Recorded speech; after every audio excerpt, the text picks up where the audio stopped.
과정과 더불어서 오늘 대의회를 하시게 된 개회 인사 말씀 있겠습니다. 자, 큰 박수로 격려해 주시면 대단히 고맙겠습니다. 네, 저희 눈이 이렇게 많이 왔는데 저희 대의원회 하는 날에 또 이렇게 117년 만에 폭설이 내려서 오시는 길이 많이 힘드셨을 거라고 생각합니다. 근데 이렇게 많이 퇴근하시고 또 급히 오셔서 참석해 주셔서 정말 고맙습니다. 오늘 그 대의원회를 소집하게 된 것은 지금 가장 궁금해하실 사안, 지금 현재 서울시와 협의 진행 중인 사안과 관련되어서 지금 급하게 입찰안건을 올리고 회의를 금일 소집하게 되었습니다. 진행 상황에 대해서 좀 더 자세히 문자나 혹은 SNS를 통해서 보고를 올릴 수도 있었는데 아직 협의 중인 사안이고 이것이 좀 일찍 외부로 또 나가는 것이 조금은 이제 조심스러운 면이 있었습니다. 그래서 이렇게 구체적으로는 말씀 올리지는 못했고요. 지금 일단은 저희 이제 사업 진행 사항을 좀 몇 가지로 나눠서 현재 상황을 좀 대의원님들께 이제 말씀을 올려야 될 것 같습니다. 우리 음마아파트는 우리 대의원님들께서 아시다시피 현재 용적률이 204%이고 중층 재건축이기 때문에 사실은 사업성이 좋은 편이 아닙니다. 그래서 그것이 현재까지 우리 음마아파트의 매매가에 항상 반영이 되어 왔고요. 지금 저희가 3종 주거지역으로서 법적 상한 용적률 최대한 받을 수 있는 것이 300%이고 현재 204% 용적률에서 300%까지 갈 수가 있었고 그래서 작년 2월 결정고시도 300% 내에서 저희가 이제 결정고시를 받은 바 있습니다. 여기에서 층수만 올리게 되면 세대수는 현재 고시된 그대로로 가고 층수만 가장 최고층, 높은 층, 그러니까 단지 가운데 내부가 아마 49층으로 몇 개 동이 들어가게 될 텐데 이렇게 되면 사실은 49층이 중간중간 들어가면서 단지가 이제 쾌적해지기는 하지만 사업성이 개선되지는 않습니다. 그리고 어떻게 보면 49층 동이 이제 추가가 되면서 공사비는 오히려 더 오를 수 있었습니다. 그래서 작년에도 이제 고민을 했던 것이 그럼 여기에서 사업성을 높인다는 것은 결국 이제 세대수를 좀 늘리고 그 중에 절반가량은 일반 분양으로 우리 조합원의 수익으로 가져오고 나머지는 아마 서울시가 임대로 요구할 것인데 그럼 여기에 대해서 우리 조합원들이 어떻게 생각할지 그리고 그 부분에 대해서 고민하지 않고 그냥 층수만 올려서 진행을 했을 경우에 나중에 좀 아쉬움이 있지는 않은지 좀 여러 가지 고민이 됐었습니다. 그래서 작년 초에 이제 올해 초에 서울시와 좀 협의를 하던 와중에 갑자기 이제 1월에 직무정지가 되면서 8월 말까지 서울시 협의가 중단이 됐습니다. 그 직무정지가 해제되고 바로 당일부터 서울시와 이제 협의하던 부분을 재개를 했는데요. 그 사이에 서울시 지침도 많이 바뀌고 저희한테 유리하게 바뀐 것도 있고 불리하게 바뀐 것도 있습니다. 그래서 그 부분을 이제 확인을 하느라 시간이 조금 걸렸습니다. 사실은 8월 말에 직무 해제되고 좀 서둘러서 9월이나 10월 중에 지금 이 설명을 올리고 싶었는데 또 여러 가지 또 선택사항이 있었고 또 서울시 재량으로 또 결정해야 되는 부분들이 있어서 오늘 이제 11월 말이 돼서야 지금 방향을 어느 정도 설정하고 오늘 보고를 올리게 됐습니다. 지금 거의 2, 3개월 가량이 걸렸거든요. 그래서 직무정지 되었던 8개월 그리고 다시 재협의를 하면서 지체된 시간까지 하면 사실은 막대한 지금 그 사업상의 지연이 일어난 겁니다. 그런데 일단 지금까지 협의된 사항을 보면 저희가 사업성을 높일 수 있는 방법이 원래는 삼종 주거 지역에서 준주거 지역으로 종상향을 하는 방법, 사실은 그 방법밖에 없었거든요. 그 준주거로 전철역에서 250m 반경까지를 최대 500%까지 용적률을 올려줄 수 있고, 그렇게 되면 음마아파트는 이렇게 직사각형으로 생겼는데 남쪽에 있는 동들에만 준주거로 500% 상향이 될 수 있고요. 북쪽에 있는 동은 여전히 3종 주거로 300% 용적률밖에 받지 못하는 그 상황이라 사실 준주거도 고민이 많이 됐었거든요. 이렇게 되면 나중에 이제 분양 신청하셔서 남쪽 동을 배정받는 분들은 토지 지분이 북쪽 동을 배정받으시는 분보다 적고요. 대신 그 공시지가는 또 이 주택의 가치는 북쪽 동보다 더 역에 가깝기 때문에 더 높게 나올 수가 있거든요. 여기에 대해서 조합원들 간의 갈등이 생길 수 있다라고 생각이 들었고, 그리고 또 남쪽 동과 북쪽 동이 이제 남쪽은 준주거, 북쪽은 삼종주거로 이렇게 되면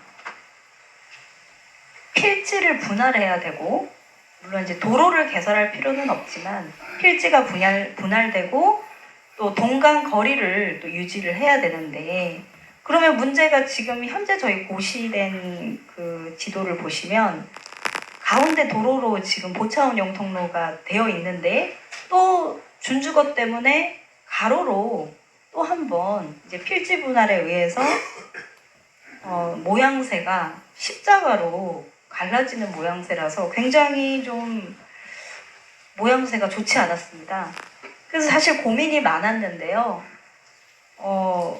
올해 초부터 시행된 뉴홈이라는 그 새로운 그 방식으로 국토부가 이제 보도를 했었고, 그 뉴홈이라는 방식으로 적용을 받게 되면 그 삼종주거지인 채로 종상향이 일어나지 않은 채로 1.2배의 용적률을 그냥 더 받을 수 있는 것이고, 전체 토지에 대하여 준주거는 저희가 아무리 시뮬레이션을 해봐도 남쪽 동, 그러니까 저희 토지의 절반가량밖에 이제 그 용적률을 상향하지 못하는데, 뉴홈을 적용할 경우에는 전체 토지에 대하여 1.2배의 용적률을 더 받을 수 있었습니다. 근데 사실은 이 뉴홈이 우리 음마아파트 같은 이런 대단지를 염두에 두고 만들어진 그 제도는 아니고요. 그 역에서 가깝지만 굉장히 작고 좀 사업성이 나오지 않는 곳을 개발해서 청년주택이나 이런 걸 조금 더 서울시가 공급하고자 했던 것 같았어요. 처음에 출발은. 근데 이 뉴홈을 적용하려면 그 대상이 되는 그 아파트 토지의 절반 이상이 승강장으로부터 250m 안에 들어가야 되거든요.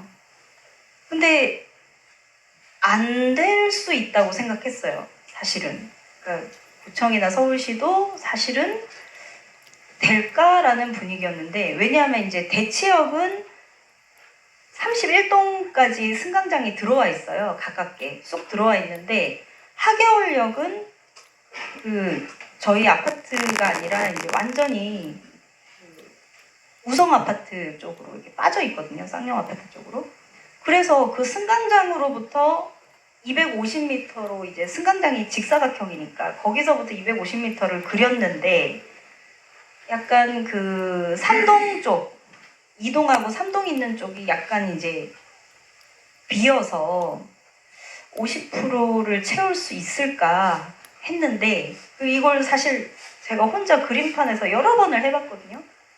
그런데 너무나 음마는 운이 너무 좋은 게, 우리 아파트가 직사각형으로 생겼지만 그 9동, 10동, 11동 쪽에 보시면, 여기 우리 지금 여기 지금 우리 회의장 바로 옆에 보시면 약간 이렇게 칼로 썰듯이 이렇게 좀 북쪽이 오른쪽, 그러니까 북서쪽이 잘려 있어요.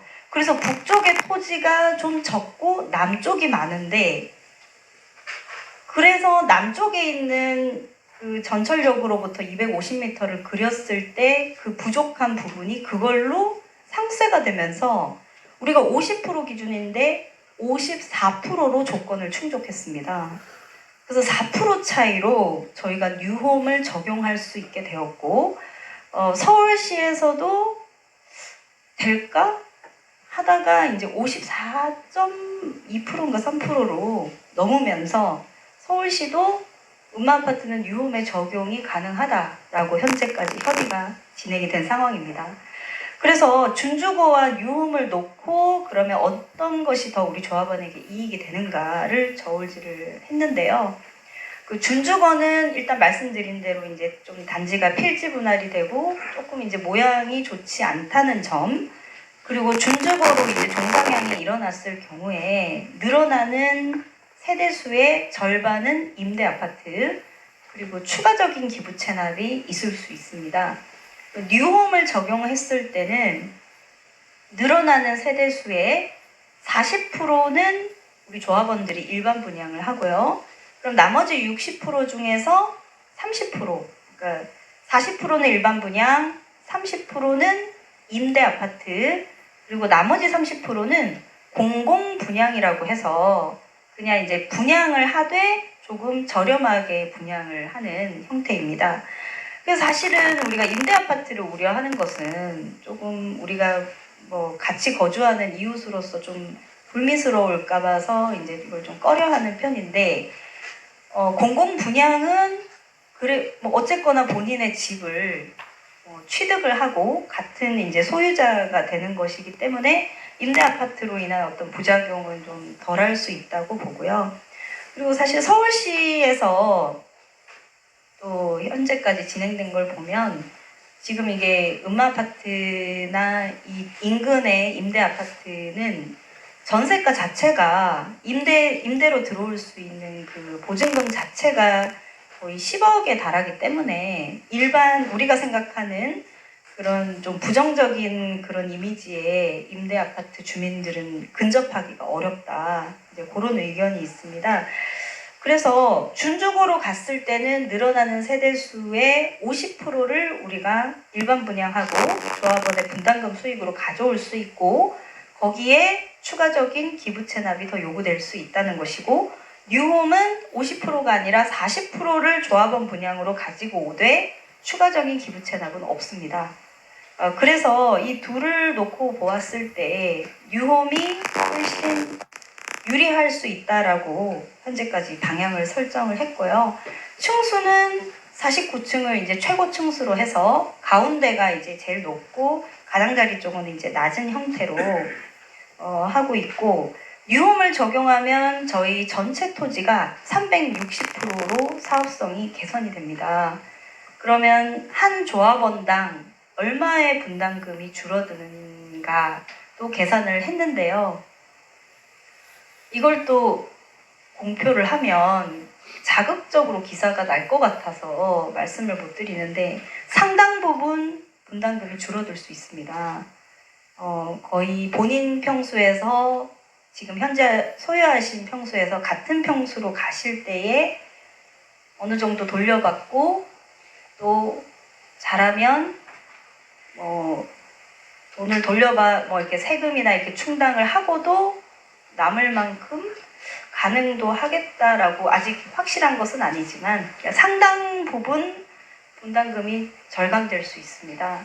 사실 이것이 조금 이제 공표가 되면 매매가에도 즉각 적용이 될 수 있을 것이라고 보는데요.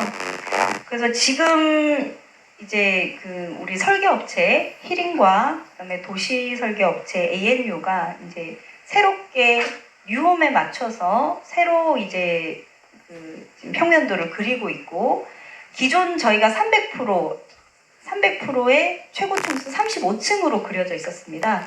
근데 지금 360%의 최고 층수 49층으로 지금 평면도를 그리고 있고요. 지금 이제 예상되는 일정은 지금 이제 히림에서 한 12월경 정도까지 평면도 완성이 되고 그 다음에 도시설계 이제 ANU가 또 거기에 또 추가적인 작업을 마치면 한 1월 초에서 중순 정도 될 것 같습니다. 그렇게 되면 그 결과를 토대로 물론 구청이나 서울시도 미리 사전에 협의를 하겠지만 지금 초안 단계에서부터 협의는 하고 있습니다. 그런데 이게 이제 용적률이 60%나 상승을 하고 또 층수도 큰 변화가 있고 하기 때문에 우리 조합원님들 의견을 받고 제출을 해야 됩니다. 그래서 1월 초에서 중순경 이제 설계업체와 이제 협력사의 준비가 끝나면 그때 대의원의 결의를 거치고 조합원 총회를 공고하면 2월 중순으로 예상이 됩니다. 조합원 총회가 중순에 저희가 조합원 총회를 거치고 총회가 끝나는 대로 곧바로 서울시와 구청에 새로운 정비계획안을 접수하고 또 뭐 공람 절차도 있고 또 구의회 인준도 받아야 되고 여러 가지 절차를 거치게 될 것 같습니다. 그럼 내년 상반기부터 지금 새로운 정비계획안이 접수가 되면 서울시 도계위를 다시 한번 통과하고 결정고시가 내려지는 것은 아마도 여름 정도 될 것 같습니다. 근데 여기까지는 보통은 이렇게 정비계획안을 변경하고 그래서 도계위를 통과하고 도계위를 통과하고 결정고시가 내려진 다음에 그 다음에 저희가 건축심의를 들어갈 수가 있는데요. 근데 지금 이제 서울시에서 통합심의로 지금 굉장히 이제 완화된 그런 그 프로세스를 준비를 하고 있는데 이것이 음마가 적용할 수 있느냐? 음마가 통합심의 대상이냐? 또 여러 가지 뭐 서울시 현재 조례와 또 상충하는 부분도 있었고 또 적용이 된다 안 된다 통합심의 대상이다 아니다 사실 좀 의견들이 좀 있었어요. 그런데 지금 결론은 사업 시행 인가를 위한 건축심의이기 때문에 적용할 수 있다. 서울시 재량으로 할 수 있다라는 게 현재까지 협의 사항입니다. 그래서 통합심의까지 저희가 적용을 받게 되면 저희가 내년 2월에 정비계획 변경안을 의결하고 접수를 하고 또 같은 시기에 저희가 사업시행 인가를 위한 건축심의, 경관심의, 교통심의, 교육환경 평가, 환경영향평가, 기타 심의까지 한 번에 서울시에 다 접수를 할 수도 있습니다. 이렇게 되면 내년 상반기에 도시계획위원회를 통과하고 결정고시가 내려짐과 동시에 사업시행 인가를 위한 건축심의 등도 여름에서 가을경에는 마무리될 수가 있습니다. 그러면 저희가 조금 당겨서 이제 다음 단계로 준비를 항상 하니까요. 내년 여름 정도에는 사업시행 인가 준비를 미리 할 수 있고요. 그래서 건축심의가 이제 통합심의로 통과되면 통과된 다음 날 사업시행 인가 신청서를 접수도 할 수 있을 것 같습니다. 그럼 사업시행 인가 신청서를 접수하고 나면 관리처분 인가도 저희 미리 준비해서 대기를 하고 있다가 사업시행 인가가 되면 다음 날 바로 관리처분 인가를 접수하고 갈 수도 있을 것 같습니다. 그래서 현재까지 목표는 이렇게 설정됐고요. 2025년도 한 해에 정비계획 변경과 건축심의, 그 다음에 사업시행 인가까지도 현재 목표를 하고 있습니다. 근데 사실 여기 관계자도 계실 거고 또 사회자님도 많은 경험이 있으시겠지만 이런 프로세스로 이렇게 빠르게 진행된 사례는 단 한 번도 없습니다. 그리고 제가 생각하건대 저희 다음에도 불가능할 것 같습니다. 이번 시장님 임기가 끝나면 이거 이렇게 갈 수 있는 단지가 없을 것 같습니다. 그래서 굉장히 개인적으로 굉장히 힘든 25년이 될 것 같고요. 이렇게 목표를 설정하는 과정에서 우리 협력업체나 또 뭐 이렇게 관계자들로부터 굉장한 저항도 있었습니다. 굉장히 힘들다. 특히 이제 설계업체 같은 경우에는 굉장한 지금 업무 과부하가 예상이 되는 것이거든요. 보통 이게 3년 정도 걸리는 사안인데 3년 이상 통상. 근데 지금 저희가 목표로 하는 건 지금 현재 이미 진행을 했고 이걸 1년 안 되는 시간에 이제 마무리를 하겠다고 지금 목표를 했기 때문에 굉장히 저도 사실 숨이 좀 막힐 정도로 힘들 것 같은데 근데 이렇게 해야만 또 우리 지금 서울시장님 계실 때 빨리 마무리를 할 것 같아서요. 서울시와는 현재까지 굉장히 원만하게 협의가 이루어지고 있고 강남구청은 당연히 이제 원래도 잘 협의가 됐지만 서울시는 좀 어려워하는 분위기인데 일단 서울시에서도 좀 몇 가지 이제 껄끄러운 쟁점들이 있었는데 이제 잘 마무리가 되었고 그래서 준비가 되어서 이렇게 진행을 해서 원만하게 된다면 서울시도 안 될 이유 없다. 그래서 가능할 것 같습니다. 좀 많이 힘들 것 같긴 한데요. 불가능하지 않다라는 게 지금 이제 판단이고요. 그래서 이 목표를 하고 나서 지금 저희 현재 상황을 점검을 했는데 건축 심의 등을 하려면 이 심의를 준비할 이렇게 뭐 규모가 그렇게 큰 입찰들은 아닌데 사업 시행 인가는 이제 실제로 이제 공사를 들어가기 위한 것이기 때문에 지질 조사부터 뭐 교통 심의, 그다음 또 저희가 학교가 또 그 200m 안에 있어서 학교 관련된 심의, 또 뭐 경관 심의부터 환경 영향 평가까지 저희가 해야 될 일이 굉장히 많이 있습니다. 그래서 지금 일단 급한 대로 입찰 안건 지금 3건을 올렸고요. 지금 입찰을 해서 12월 초에 선정을 해서 입찰을 하고 또 대의원회를 또 열어서 선정을 하고 그때 가서 업무에 들어가도 해가 바뀝니다. 굉장히 지금 마음이 급하고요. 지금 이제 목표한 일정을 역순으로 보면 우리가 지금 업무를 당장 해야 되는 게 이 설계업체가 진행하는 업무를 밑에서 이제 수발해줄 각종 심의를 통과할 수 있도록 자료를 만들어줄 업체들의 입찰이 굉장히 급해서 일단 준비된 대로 교통영향평가, 교육환경영향평가, 그 다음에 토목 관련해서 이번에 입찰 안건 3개를 급하게 올리고 회의를 이제 소집을 하게 됐습니다.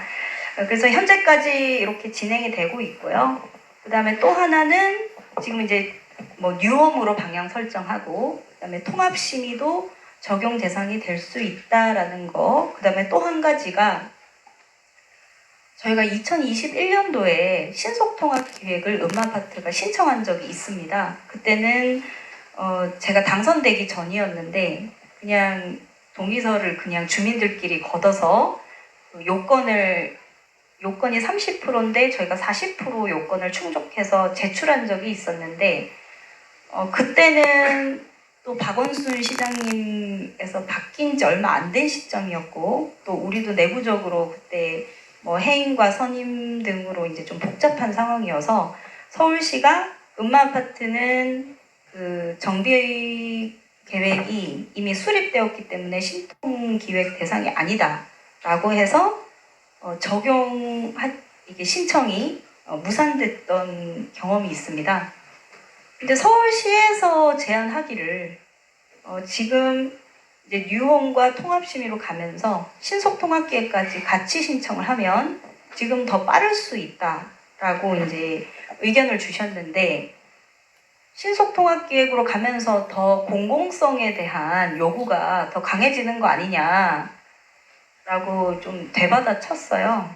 근데 초기에는 그랬다고 합니다. 신속통합기획이 처음 적용될 때는 서울시가 여러 가지 이제 뭐 완화도 해주면서 추가적인 이제 공공기여를 요구하기도 했는데 지금은 굉장히 많이 분위기가 바뀌었다고 합니다. 다른 단지의 경우에도 그냥 이제 좀 빠르게 간다는 데만 의미를 두고 있고 추가적인 어떤 기부 체납에 대한 부담감은 없을 것 같아서요. 그래서 가능하다면 내년 초에 저희가 그 이제 유홍과 통합심의로 접수를 하면서 신속통합기획도 같이 접수를 하면 또 지금 더 빠를 수 있다라고 지금 이제 검토를 하고 있는 단계입니다. 예, 여기까지가 저희 향후 이제 그 일정에 대해서 현재까지 협의된 사항 그리고 내부적으로 검토된 사항입니다. 예, 그리고 뭐 이외에 저희 또 재판 상황도 좀 궁금하실 텐데요. 저희 그 전에 그 제기되었던 조합장 직무정지 가처분 저희가 올해 초 1월 달에 그 직무정지가 받아들여졌다가 올해 8월 30일에 기존 결정이 취소되면서 제가 업무 복귀를 할 수 있었고요. 여기에 대해서 그 은소협 쪽에서 이제 항고를 했습니다. 항고를 했는데 이 항고에서 만약에 그럴 일은 없겠지만 다시 은소협이 승소를 할 경우에는 또다시 집행정지될 위험이 있었습니다. 그랬는데 문자를 보셨겠지만 저희 그저께 빠르게 조합장 직무정지 사건에 대해서 고등법원이 기각결정, 그러니까 조합이 승소한 것으로 마무리가 되었습니다. 그래서 조합장이 직무정지될 위험은 이제 완전히 사라졌고요. 지금 병행해서 진행되고 있는 본안 사건은 다음 달 12월 19일에 선고 예정입니다. 물론 결과는 좋을 것이라고 생각하지만 만에 하나 본안에서 뭔가 이제 예상치 못한 일이 생기더라도 우리 사업에는 영향이 없습니다. 왜냐하면 효력이 발생하려면 1심, 그 다음에 2심, 대법원까지 모두 가야만 효력이 발생을 하기 때문에 지금 우리 이사님들과 저의 임기는 3년이거든요. 그래서 3년 후에는 다시 이제 뭐 재신임을 받든 선거를 하든 해야 되기 때문에 그때는 새로운 선거이기 때문에 이 우리 작년에 있었던 창립총회 조합장 선거에 대해서 효력을 다투는 게 의미가 없어지게 됩니다. 그래서 일단 우리 사업에 있어서 이 조합장 직무정지 가처분으로 인한 업무가 중단될 위험은 이제 완전히 없어졌다고 생각을 하시면 될 것 같습니다. 다만 우리 이사님들과 대의원님 전체에 대한 직무정지 가처분의 항고 소송은 아직 결정이 내려지지 않았습니다. 12월 초에 기일이 잡혀 있고요. 만약에 그 재판에서 은소협이 승소하게 되면 저만 직무를 할 수 있고 우리 이사님들과 대의원님들은 업무가 중단될 수 있습니다. 근데 그런 결정을 내리기는 쉽지 않을 것 같고요. 그래서 일단 12월 초까지 또 그 부분에 대해서 좀 집중해서 대응을 해야 될 것 같습니다. 또 뭐 제명에 대해서 우리 회의 자료가 발송되고 난 이후에 은소협에서 이제 제명 처분된 3분이 직무정지 가처분을 효력정지 가처분을 총회 결의에 대한 효력을 중지해달라는 취지로 행정법원에 가처분을 현재 제기한 상황이고요. 여기에 대해서는 조금 이제 법률 검토를 거쳐서 최대한 빨리 대응을 하도록 하겠습니다. 네. 여기까지가 현재까지 진행된 사항이고요. 질문하실 사항이나 궁금하신 사항 있으시면 말씀 주시면 바로 말씀 올리겠습니다. 박수 한번 치죠. 네. 지금까지 말씀 올린 것은 아직 협의 중이고요. 아직 확정이라고 말씀드리기도 어렵습니다. 그리고 우리 조합원님들의 결의가 있어야만 실행할 수 있는 계획이거든요. 그래서 잘 정리를 하고 서울시와도 계속 협의를 잘 이어나가서 저희가 25년도 1월 달에 총회 자료에 잘 수록을 해서 전체 조합원님들께 설명을 드리고 기존 안을 유지할 것인지 아니면 조금 이제 사업성을 개선을 하고 변경안으로 갈 것인지에 대하여 조합원들이 선택을 하시고 그 전까지는 저희 확정되지 않은 계획안일 뿐입니다. 근데 지금처럼 우리 대의원님들과 조합원님들이 잘 도와주신다면 저희 아마도 이 재건축 관련된 이런 그 현재까지 있었던 현재까지 여러 단지가 이제 진행을 해왔지만 굉장히 이례적으로 굉장히 빨리 그리고 아마 처음이자 마지막으로 최단기간에 사업 시행 인가까지 갈 수 있을 거라고 생각합니다. 또 뭐 만약에 시공사와 관련된 이슈가 없으면 사업 시행 인가는 굉장히 빠르게 날 수 있습니다. 이 건축 심의에 대한 부분만 잘 마무리하면요. 네, 그래서 열심히 준비해서 25년도에는 큰 줄기를 마무리하고 결판을 내도록 하겠습니다. 예, 고맙습니다. 사업성 관련해서 또 사업의 속도 관련된 부분과 조합의 내부적인 내용까지 궁금증 없이 아주 소상하게 설명 잘 해주셨네요. 네, 이 일을 30년 넘게 해온 제가 우리 조합장님 이렇게 설명하는 얘기 듣고 있으니까 가슴이 깝깝합니다. 얼마나 몰아붙이는지. 지금 협력업체들 많이 힘들 것 같아요. 예. 근데 이렇게 사업을 진행을 속도감 있게 컴팩트하게 진행하시는 것은 참 보기 좋습니다. 협의하시느라고 애쓰셨는데 우리 조합장님 박수 한번 더 주시죠. 애쓰셨습니다. 고생하셨습니다. 다음